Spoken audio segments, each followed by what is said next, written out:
Ayan, regarding po ito sa malong, so yung malong po natin, eto siya, yung nakalagay dun sa video kung saan nag-comment, eto si Ma'am Osarua. So eto po siya, ayan yung ilalim niya. And for reference, ang height ko po is 5'3". So ayan siya. Mas matangkad siya sa akin, very very sweet. Ayan siya. So human size po talaga ito mga mommy corns. Ayan, eto ilalim niya oh. So kuha tayo medida para meron tayong reference talaga.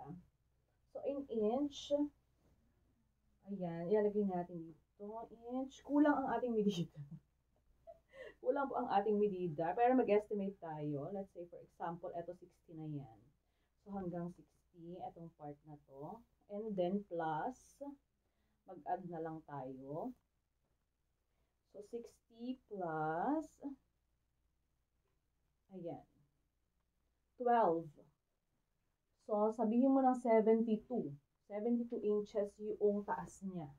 And then, for the lapad, yung lapad po niya ay,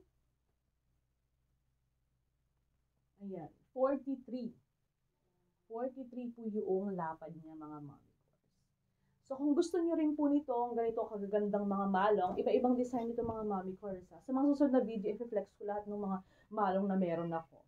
So ilalagay ko na lang po ulit sa yellow basket kung saan niyo mabibili. Yun lang po, I really hope na sagot yung tanong nyo. Thank you for watching.